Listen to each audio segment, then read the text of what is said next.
नमस्ते साथियों, कैसे हैं आप लोग। आशा करता हूं कि आप लोग ठीक तरह से होंगे और अपना अध्ययन ठीक तरह से कर रहे होंगे। भारतीय इतिहास की यात्रा का यह 75वां व्याख्यान है और इस व्याख्यान के माध्यम से हम होम रूल लीग के बारे में समझने का प्रयास करेंगे और इससे संबंधित जो भी प्रश्न पूछे जाते हैं उन टॉपिक पर चर्चा करेंगे और समझने का प्रयास करेंगे कि होम रूल लीग का भारतीय समाज पर क्या प्रभाव पड़ा या भारतीय समाज को सही दिशा देने में होम रूल लीग के क्या महत्व रहे। होम रूल लीग के बारे में अध्ययन करने से पहले आपको दो बातें समझना बहुत ज़रूरी है। एक कि यह क्यों किया गया था। तो होम रूल लीग की स्थापना इसलिए की गई थी कि भारत में स्वायत्तशासी शासन के लिए व्यवस्था की जाए। और दूसरी बात, इसके जो भी अध्यक्ष थे उनके बारे में भी आपको जानना चाहिए। तो इनमें हम देख सकते हैं कि एनी बेसेंट जो कि विदेशी महिला थी, भारत में सामाजिक सुधार के कार्य कर रही थी, बहुत ही प्रमुख, जो कि समाज सुधारवादी आंदोलन तथा भारत की स्वतंत्रता के लिए इन्होंने कार्य किए। यहाँ हम देख सकते हैं कि एक तरफ एनी बेसेंट है जो कि होम रूल लीग की अध्यक्षता कर रही हैं, दूसरी ओर होम रूल लीग की अध्यक्षता बाल गंगाधर तिलक के द्वारा की जाती है, जो कि बहुत ही अच्छे स्वतंत्रता सेनानी एवं सामाजिक सुधारक हुआ करते थे।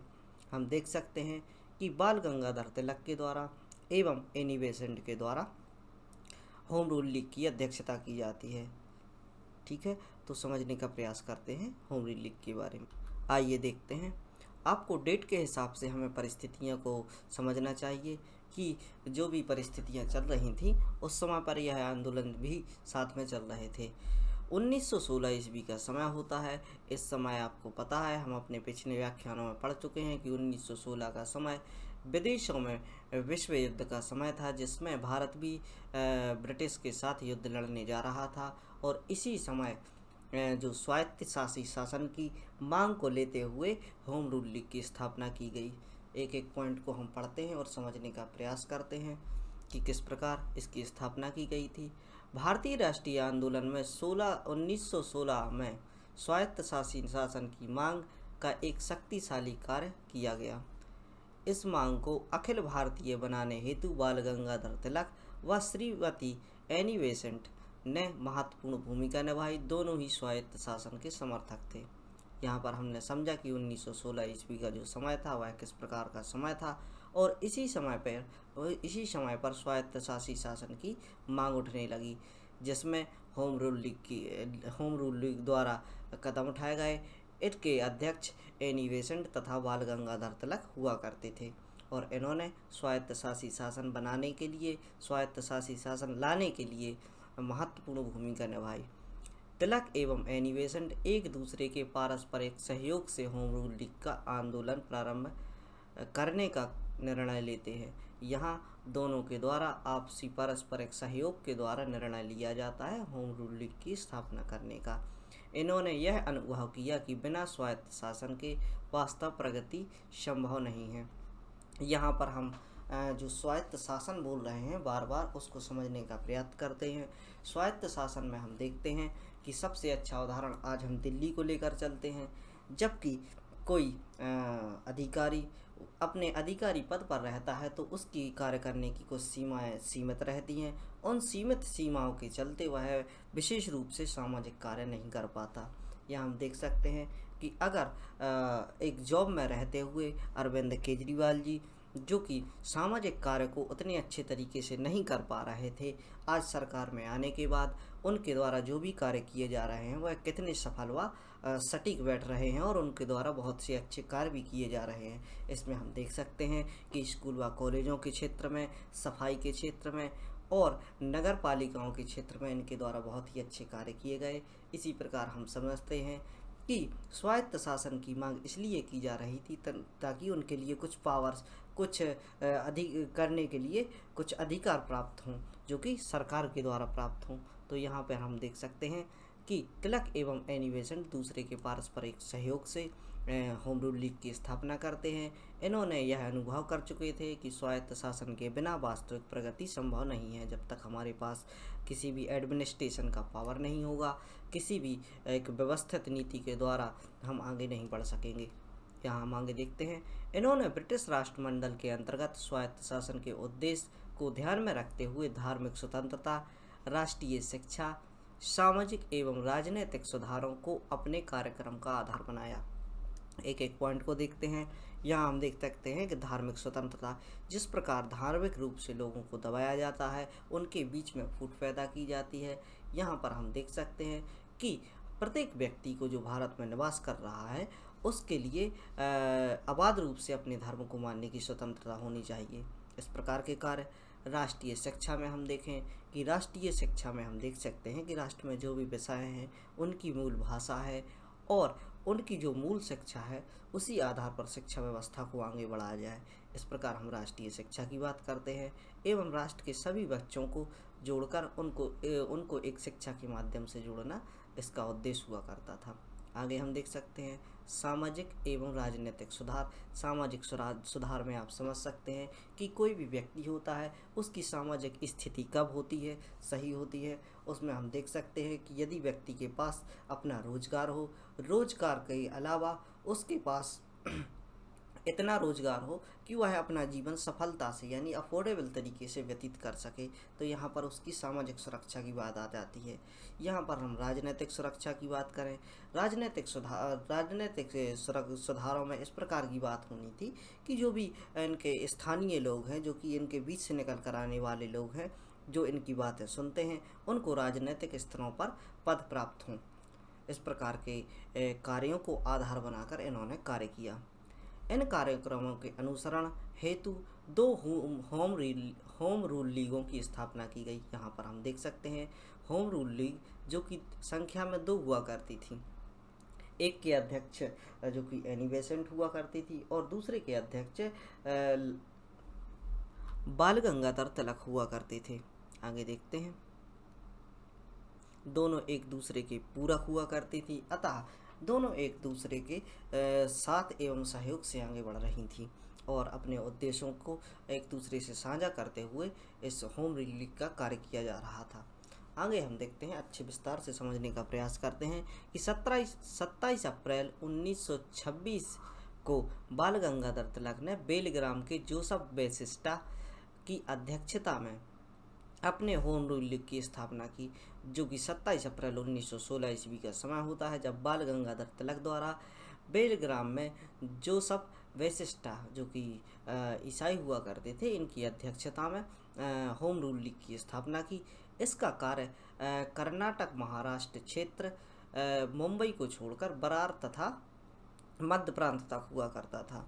यहाँ पर जो हम देख सकते हैं कि महाराष्ट्र का कुछ इसमें क्षेत्र शामिल था, जिसमें मुंबई शहर को अगर छोड़ दिया जाए तो बरार जो कि वर्तमान में मध्य भारत का क्षेत्र हुआ करता था, यहाँ पर मध्य प्रांत में हम देख सकते हैं यह बरार और मध्य प्रांत मध्य प्रदेश, वर्तमान मध्य प्रदेश के क्षेत्र हुआ करते थे। इन क्षेत्रों पर इनका जो होम रूल लीग की स्थापना की गई, यह इनका कार्य क्षेत्र होता था। और आगे हम देख सकते हैं कि एनी बेसेंट ने सितंबर यानी इसके 5 महीने बाद ही एनी बेसेंट द्वारा भी कलकत्ता में होम रूल लीग की स्थापना की जाती है, जो कि बाल गंगाधर तिलक के जो कि होम रूल लीग चलाया जा रहा था उसके आंदोलन से प्रभावित होकर 5 महीने बाद ही इनके द्वारा यह स्थापना की जाती है, जिसका मुख्यालय इन्होंने अड्यार यानी चेन्नई को बनाया था, जिसका कार्य क्षेत्र के तिलक के जिसका कार्य क्षेत्र तिलक के होम रूल लीग क्षेत्र को छोड़कर संपूर्ण भारत में शामिल था। यहाँ हम देख सकते हैं कि जो कि होम रूल लीग का कार्य था वह देशव्यापी कार्य था, जो कि हम देख सकते हैं कि जो कुछ क्षेत्रों को अपन छोड़ दें, जैसे कि कर्नाटक क्षेत्र है, महाराष्ट्र का क्षेत्र है, बरार एवं मध्य प्रांत में जो कि बाल गंगाधर तिलक के द्वारा यहाँ पर कार्य किया जा रहा था। इसके अलावा जो एनी बेसेंट द्वारा इनसे जो कि सीख ली जाती है उस सीख के अनुसार यह भी इस कार्य को आगे बढ़ाना चाहती हैं। 5 महीने बाद यानी सितंबर 1916 ईस्वी में इनके द्वारा भी कलकत्ता में होम रूल लीग की स्थापना की जाती है। इसका मुख्यालय बनाती है या अड्यार यानी जो चेन्नई का क्षेत्र है उसको अपना क्षेत्र बनाती हैं या कार्य क्षेत्र बनाती हैं। और हम देख सकते हैं कि कार्य क्षेत्र के अलावा इनका जो कार्य था वह संपूर्ण भारत में अपना यह कार्य करना चाहती थी, यानी यह एक देशव्यापी आंदोलन के रूप में होम रूल लीग को स्थापित करना चाहती थी।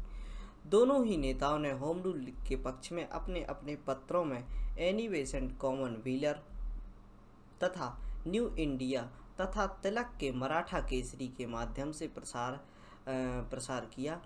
दोनों ही नेताओं ने देशव्यापी दौरे किए तथा इस आंदोलन को लोकप्रिय बनाने के परिणाम स्वरूप ब्रिटिश सरकार ने तिलक पर जनता को भड़काने का आरोप में मुकदमा चलाया। तो वहीं एनी बेसेंट को नज़रबंद कर दिया गया। यहाँ हम देख सकते हैं कि दोनों नेता जिस प्रकार कार्य कर रहे थे, इनके द्वारा इनकी जो पत्रिकाएं थी, जिनमें से कॉमनवेल्थ को आप याद रख सकते हैं कि ये क्या पत्रिका हुआ करती थी, न्यू इंडिया को आप याद रख सकते हैं, और तिलक के जो मराठा केसरी जो कि अखबार हुआ करता था, पत्रिका हुआ करती थी, इसके माध्यम से इन्होंने देश में प्रचार करना प्रारंभ किया। होम रूल लीग के उद्देश्यों को, उसकी बातों के लिए या प्रिंटिंग प्रेस के माध्यम से लोगों तक पहुंचा रहे थे। इस प्रकार की बातों को देखकर ब्रिटिश सरकार द्वारा इन्हें दबाने के लिए प्रयास किए जा रहे थे। साथ ही हम देख सकते हैं कि यह जगह जगह पर घूमकर देशव्यापी दौरे भी कर रहे थे और इनकी दिनों दिन लोकप्रियता बढ़ती जा रही थी। इस लोकप्रियता को बढ़ते हुए देखकर ब्रिटिश सरकार द्वारा इसको दबाने का प्रयास किया गया। इसमें हम देख सकते हैं कि ब्रिटिश सरकार द्वारा जो कि बाल गंगाधर तिलक थे, उन पर जनता को भड़काने का आरोप लगाया गया कि सरकार के खिलाफ यह जनता को भड़का रहे हैं। और दूसरी तरफ हम देख सकते हैं कि एनी बेसेंट को नज़रबंद कर दिया गया। आगे हम देख सकते हैं अगस्त 1917 में, सितंबर के बाद हम अगस्त की बात देखते हैं। अगस्त 1917 में माउंटेन्यू घोषणा के पश्चात एनी बेसेंट ने अपने होम रूल लीग का कार्य बंद कर दिया। जो एनी बेसेंट द्वारा इसका कार्य 1917 में जब माउंटेन्यू घोषणा भारत में आ चुकी थी, माउंटेन्यू चेम्सफोर्ड सुधार के नाम से, जो कि 1919 में बाद में निकल कर आया। इसमें हम समझ सकते हैं कि जब 1917 में जो माउंटेन्यू घोषणा आई, इसके चलते ही इन्होंने अपना कार्य बंद कर दिया, परंतु तिलक ने उसे जारी रखा।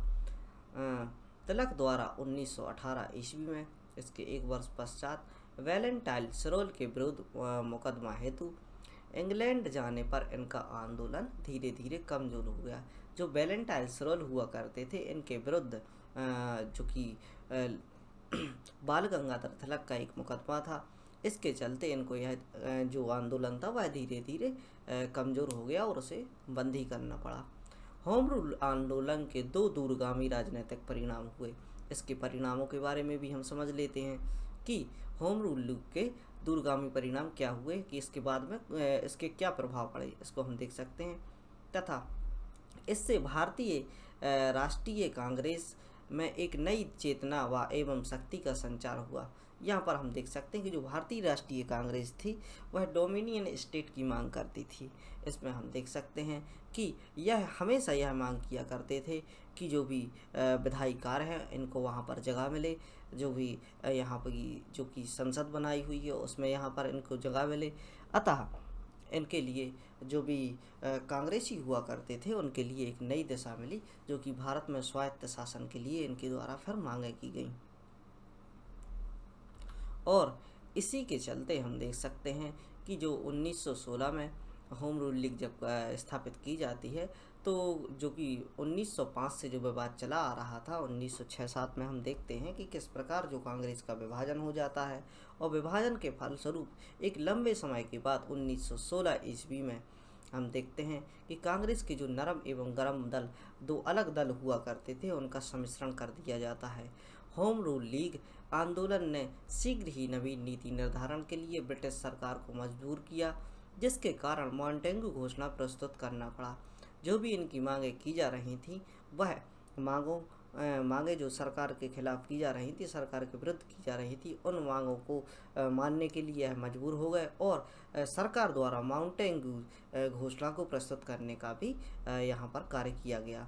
और इसी परिणति ने 1919 के अधिनियम से हुई। जो भी इसकी परिणति होती है, जो इसके परिणाम होते हैं, वह 1919 के माउंटेन्यू चेम्सफोर्ड जो कि सुधारवादी जो कार्य किया गया था, माउंटेन्यू चेम्सफोर्ड घोषणा की गई थी, वह इसी के परिणाम स्वरूप लाई गई थी। इस प्रकार हमने समझा कि क्या थी होम रूल लीग। इसके बारे में जो भी प्रमुख पॉइंट है एक बार आप रिवीजन कर लीजिए। देख सकते हैं कि आपको जो याद रखने योग्य बातें हैं, सबसे पहले आपको याद रखना है कि होम रूल लीग की स्थापना कब की गई थी, तो 1916 ईस्वी में की गई थी। और अध्यक्ष कौन थे, यहाँ पर हम देख सकते हैं कि जो बाल गंगाधर तिलक एवं एनी बेसेंट द्वारा इसकी अध्यक्षता की गई थी। और भी हम जानकारी देखते हैं कि इसका क्या क्या कार्य था। कार्य इसका थे भारत में स्वायत्त शासन की स्थापना करना। और हम देख सकते हैं कि इसके द्वारा जो कार्य किए गए, स्वतंत्रता के धार्मिक स्वतंत्रता के लिए, राष्ट्रीय शिक्षा, सामाजिक एवं राजनीतिक सुधारों के लिए इनके द्वारा कार्य किए गए। इन कार्यक्रमों को अनुसरण हेतु दो प्रकार के लीगों की स्थापना की गई जो एक दूसरे के पूरक हुआ करते थे। आगे हम देख सकते हैं कि 27 अप्रैल 1916 का समय होता है जब बाल गंगाधर तिलक बेलग्राम में जोसेफ बैसिस्टा जो कि ईसाई हुआ करते थे, इनकी अध्यक्षता में होम रूल लीग की स्थापना करते हैं। इनका जो क्षेत्र होता है कर्नाटक, महाराष्ट्र, बरार मध्य प्रांत यानी मध्य प्रदेश का जो वर्तमान मध्य प्रदेश है उसका क्षेत्र हुआ करता था। आगे हम देखते हैं कि एनी बेसेंट ने 5 महीने बाद 1916 ईस्वी में कलकत्ता में होम रूल लीग की स्थापना की। इन्होंने अपना जो कार्यालय था या मुख्यालय था वह अड्यार चेन्नई में बनाया। और हम देख सकते हैं कि जो बाल गंगाधर तिलक के जो क्षेत्र हुआ करते थे उन क्षेत्रों को छोड़कर संपूर्ण भारत में इनके द्वारा इस होम रूल लीग के कार्य किए गए और यह देशव्यापी आंदोलन बना। दोनों ही नेताओं ने अपने पक्ष, अपने पत्रों, जिस प्रकार हम देख सकते हैं कॉमन व्हीलर, न्यू इंडिया और जो इनका पंजाब केसरी हुआ करता था, मराठा तथा केसरी के माध्यम से इन्होंने अपना प्रचार प्रसार किया, अपनी पत्रिकाएं लिखी, अपने लेख लिखे, जिसके माध्यम से लोगों में जन जागरूकता फैलाने का प्रयास किया। और इसी के फलस्वरूप इनकी बढ़ती हुई लोकप्रियता को देखकर ब्रिटिश सरकार द्वारा इनको दबाने का प्रयास किया गया। इसी के फलस्वरूप जो कि जनता को भड़काने के आरोप में बाल गंगाधर तिलक के लिए गिरफ्तार कर लिया गया एवं एनी बेसेंट को नज़रबंद कर दिया गया। 1917 में माउंटेन्यू घोषणा आई जिसमें हम देख सकते हैं कि इसके चलते जो कि एनी बेसेंट द्वारा इनके जो कि होम रूल लीग के बारे में जो भी कार्य किए जा रहे थे उनको बंद करने का प्रयास किया गया। और हम देख सकते हैं कि जो तिलक हुआ करते थे उनके द्वारा यह कार्य आगे बढ़ाया गया। 1918 ईस्वी का समय होता है। वैलेंटाइन सरोल के विरुद्ध मुकदमा चलाए जाने हेतु इनको इंग्लैंड जाना पड़ता है और इसी बीच में इसका जो कार्य है वह धीरे धीरे कमज़ोर पड़ने लगते हैं। इसके बारे में हम परिणामों को समझते हैं तो इसके जो दूरगामी राजनीतिक परिणाम सामने निकल कर आए। जो भी भारत में डोमिनियन स्टेट की मांग की जा रही थी अब वह स्वायत्त शासन की मांग कर रहे थे और इसी के चलते जो भारतीयों के लिए 1919 में हम देख सकते हैं कि इसी समय पर भारत की आज़ादी का समय चल रहा था।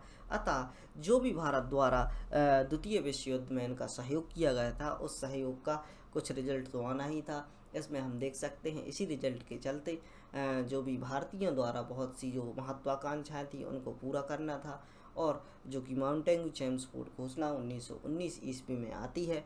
तो इसके फलस्वरूप हम देखते हैं कि जो भी यहाँ से जो बातें निकल कर आती हैं, जो भी भारतीयों के द्वारा मांगे की जा रही थी होम रूल लीग के माध्यम से, उन्हीं बातों को 1919 के जो माउंटेन्यू चेम्सफोर्ड घोषणा है उसमें शामिल किया जाता है।